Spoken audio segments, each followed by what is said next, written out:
Assalomu alaykum. Bugun sizlar bilan qo'llanmamizni 23-ligidan davom ettiramiz. Kawwin jumalan mufidatan bimal'il farog'i fima yali. Kelayotgan o'rinlarda o'sha bo'sh o'rinlarni foydali jumlalar bilan to'ldiring. Demak, birinchisiga e'tibor beramiz. Al-bayti mughlaqun. Bu yerda qandaydir so'z bor. Uyning nimasidir yopiq. Nima deyishimiz mumkin? Babul bayti mughlaqun. Uyning eshigi yopiq.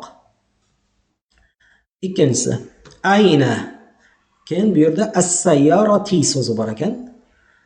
Mashinaning nimasidir qayerda dedi. Nima deymiz? Masalan, miftahus sayyarati ayna. Ayna miftahus sayyarati. Mashinaning kaliti qayerda?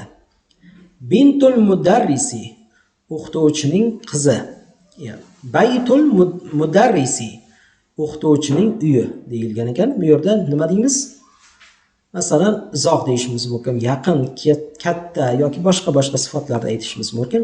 Baytul mudarrisi ba'idun yoki qaribun. Demak, o'qituvchining uyi yaqin, masalan, qaribun so'zini qo'ysak. Keyingisi at-tabibi. Bu yerga ham mana tabibning uyi deb mana bu yerga bayt so'zini qo'shishimiz mumkin. Baytut tabibi ba'idun. Tabibning uyi uzoq. Ammarun, Ammar haqida gap boshlashimiz kerak. Xolu kimnidir tog'asi. Endi o'sha kimni deyishimiz va Said deyishimiz mumkin. Ammarun xolu Saidin.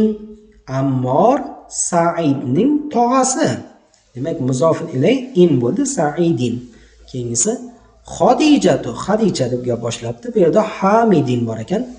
Endi Xadija kim deyishimiz mumkin? Masalan, Xolatu Hamidin. Xadija Homidning xolasi. Bu yerda ana deb gap boshlabdi.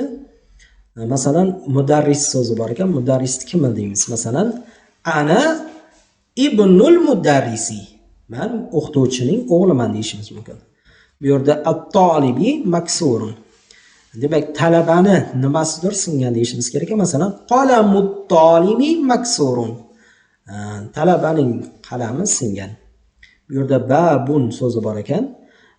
Demak, bunga izofa qilishimiz kerak. Qaysidir so'zga bog'lashimiz kerak. Masalan, babul bayti, uyning eshigi maftuhun ochiq. Xorajal mudarrisu, mudarris chiqdi. Min deyilgan va bu yerda mudiri deb yozilgan. Demak, mudirni nimasidan chiqish mumkin? Uyidan yoki xonasidan. Masalan, xonasidan desa, min g'urfatil mudiri. Demak, mudarris o'qituvchining xonasidan chiqdi. Siz yoki buni boshqa so'zlar bilan qo'yib, yana boshqa so'zlar, gaplar yasashingiz mumkin. Shu yergacha o'tganlarimiz uyda mashq qilib, o'rganib, mustahkamlab olamiz.